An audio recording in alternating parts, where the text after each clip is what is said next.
श्रीमद् भगवद गीता के 12वें अध्याय को शुरू करने से पहले यदि आपने गीता के 11वें अध्याय को नहीं देखा है तो नीचे डिस्क्रिप्शन में लिंक दिया हुआ है, आप उसे जरूर देखिए।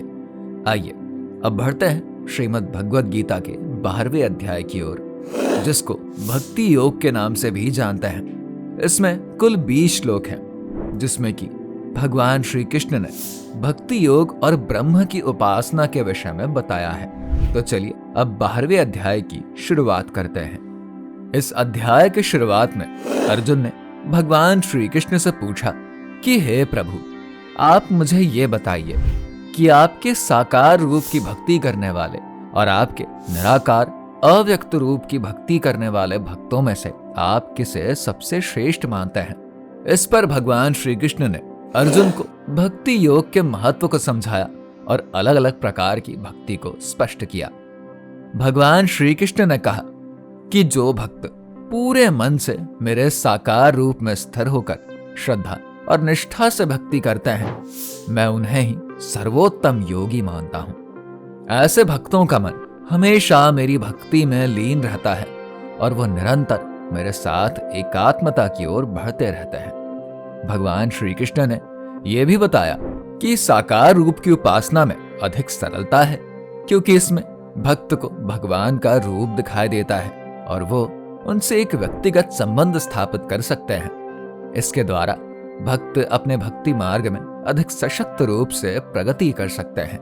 इसलिए जो भक्त भगवान के व्यक्ति रूप की पूजा करते हैं, उन्हें अधिक उत्तम योगी माना जाता है। इसके बाद भगवान श्री कृष्ण ने कहा कि जो लोग निर्गुण ब्रह्म की उपासना करते हैं वो भी श्रेष्ठ होते हैं, लेकिन उनकी उपासना बहुत ही कठिन होती है, क्योंकि निराकार ब्रह्म का स्वरूप अप्रकट और अत्यंत ही सूक्ष्म होता है। निर्गुण ब्रह्म की उपासना करने वाले भक्तों को अपनी इंद्रियों को पूरी तरीके से वश में करना पड़ता है और निरंतर ध्यान की अवस्था में ही रहना पड़ता है।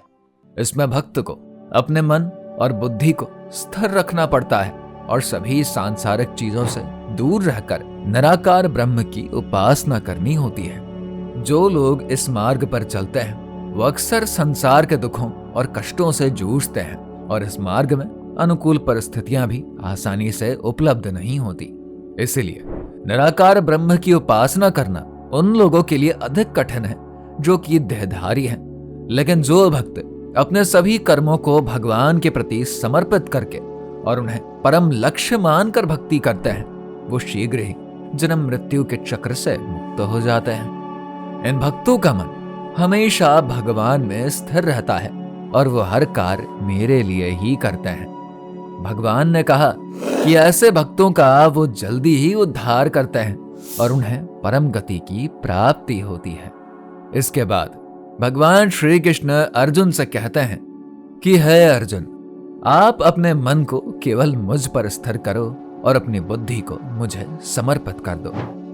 ऐसा करने से तुम सदैव मुझ में स्थित रहोगे।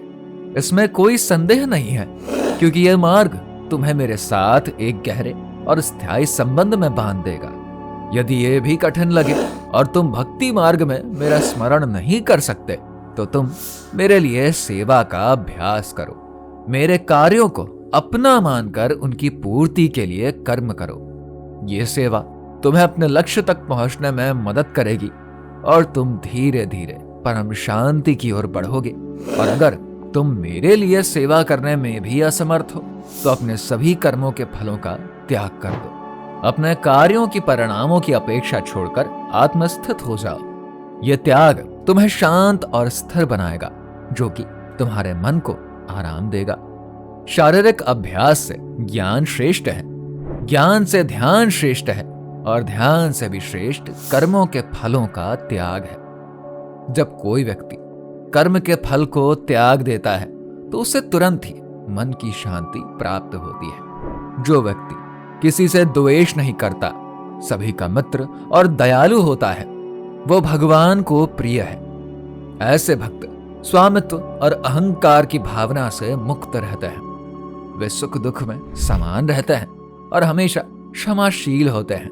वो अपने जीवन से संतुष्ट रहते हैं और भगवान की भक्ति में लीन रहते हैं। इस प्रकार के भक्त आत्म संयमी होते हैं और अपनी दृढ़ निष्ठा के साथ अपने मन और बुद्धि भगवान को समर्पित करते हैं। वो इस दुनिया में किसी भी प्रकार की नकारात्मकता से प्रभावित नहीं होते हैं। भगवान श्री कृष्ण कहते हैं कि जो व्यक्ति मित्र शत्रु, मान अपमान, गर्मी सर्दी, सुख दुख में संभाव से रहता है, वो मुझे अत्यंत ही प्रिय है। वो हर प्रकार की कुसंगति से मुक्त रहता है और प्रशंसा व निंदा को समान मानता है। ऐसे व्यक्ति सदा मौन चिंतन में लीन रहते हैं और जो कुछ भी उन्हें प्राप्त होता है उसमें वो संतुष्ट रहते हैं। वो गृहस्थ जीवन में आसक्ति नहीं रखते हैं। उनकी बुद्धि मुझ में स्थिर रहती है और उनका हृदय भक्ति भाव से भरा रहता है। ऐसे व्यक्ति इस अमृत रूपी ज्ञान का आदर और मुझ में पूर्ण विश्वास करते हैं। जो लोग निष्ठापूर्वक मुझे अपना परम लक्ष्य मानकर मेरी भक्ति करते हैं, ऐसे भक्त मुझे अत्यंत ही प्रिय होते हैं। इसके साथ ही श्रीमद् भगवद गीता का 12वां अध्याय यहाँ पर समाप्त हो जाता है।